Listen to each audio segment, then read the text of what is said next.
டேபிள்ங்கிற ஒரு வேர்டை எடுத்துக்கோ. இந்த வேர்டுக்கு என்னென்ன விதங்களெல்லாம் நம்ம பயன்படுத்துறாங்கன்னு பார்த்தோம்னா நமக்கு அந்த வொக்காபுலரி வந்து கொஞ்சம் அதிகமா ஏற்படும். ட்ரெஸ் பண்ணிக்கிறதுக்கு உபயோகப்படுத்துவோம். அது ஆக்சுவலா ஒரு ஸ்டூல் மேல நிலை கண்ணாடி வச்சிருப்பாங்க. ஆனா அதுக்கு பேரு ட்ரெஸ்ஸிங் டேபிள் அப்படின்னு பேரு. அதுக்கப்புறம் விளையாட்டுல எடுத்துக்கிட்டீங்கன்னா டேபிள் டென்னிஸ். இப்போ டென்னிஸ்ங்கிறது ஒரு விளையாட்டு.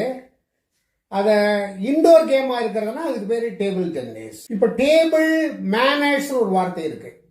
டேபிள் மேனர்ஸ்னா நம்ம 4 பேர் உட்காந்து சாப்பிடும்போது எப்படி நம்ம பொறுமையா நிதானமா சாப்பிடணும், கீழே சிந்திக்காம எப்படி சாப்பிடணும், தும்மல் வரும்போது அடுத்தவங்க மேல நம்ம அந்த தும்மலை அப்படி விட்டுறக்கூடாது, ஒரு துணியை வச்சுட்டு பார்க்கணும் அப்படின்னு சாப்பிடுவது எப்படி அப்படின்னு ஒரு நைஸா சாப்பிட்றதுடைய முறையை சொல்லக்கூடியது. அந்த பண்புகளை சொல்லக்கூடிய அது குறிக்கக்கூடிய சொல் வந்து டேபிள் மேனர்ஸ்.